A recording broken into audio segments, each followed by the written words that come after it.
원맨 에세이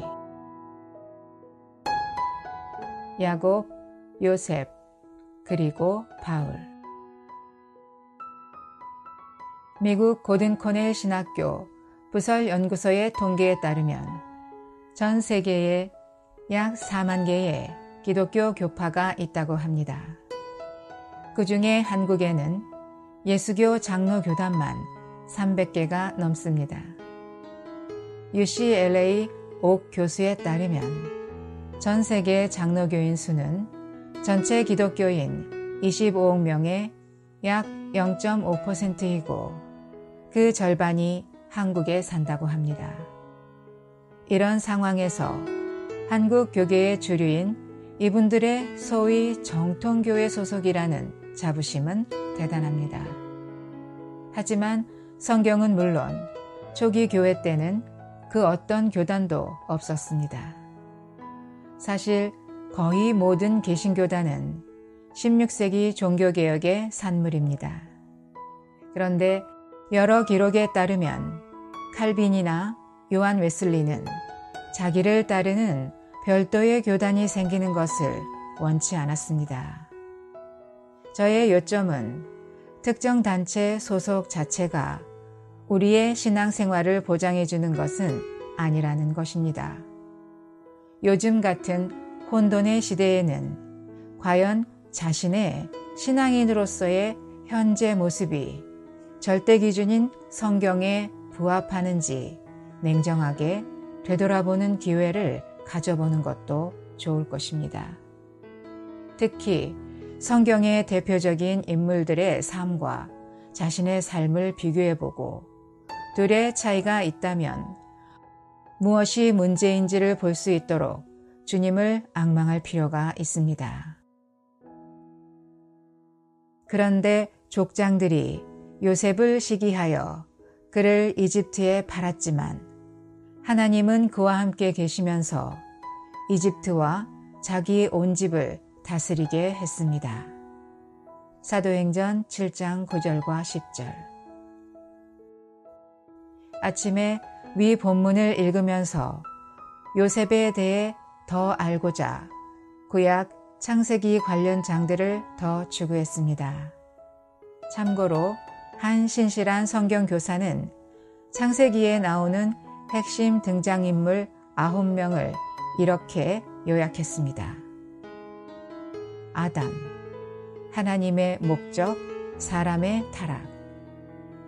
아벨, 하나님께 되돌아감. 에노스, 주님의 이름을 부름. 에녹, 하나님과 동행. 노아, 하나님의 통치. 아브라함, 믿음으로 의롭게 됨. 이삭, 상속된 축복을 누림. 야곱, 변화된 사람. 요셉, 생명의 성숙과 다스림. 또한 그는 이 인물들이 갖는 특징들이 타락한 우리가 주님을 믿는 과정에서 체험해가는 항목들이라고 했습니다.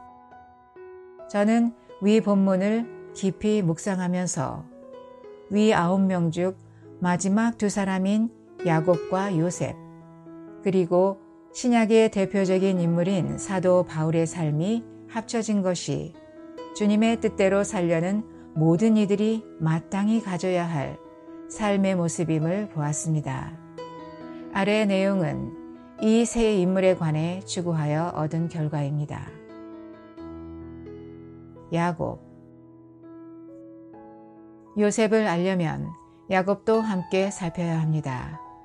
왜냐하면 창세기 37장부터 50장까지는 이 둘을 마치 한 사람의 기록처럼 뒤섞어 말하고 있기 때문입니다.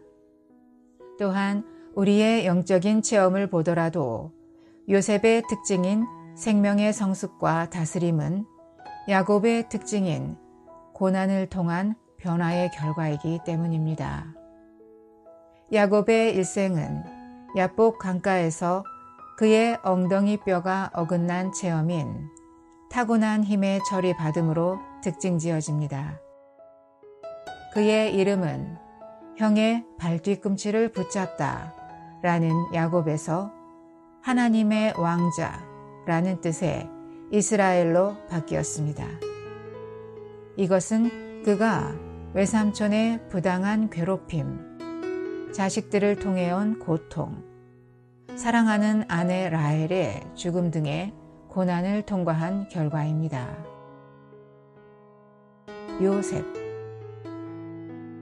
요셉은 자신의 형들에게 인신매매당하여 이집트에 팔려간 후에 노예의 신부임에도 불구하고 늘 다스리는 위치에 있었습니다.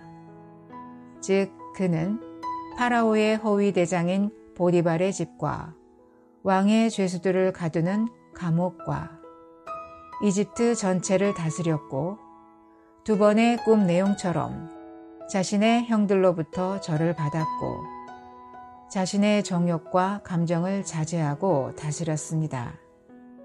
그런데 위에서 소개한 본문들에서 볼 수 있듯이 요셉이 다스릴 수 있었던 권위와 지혜는 늘 하나님께서 그와 함께 계심으로부터 왔습니다.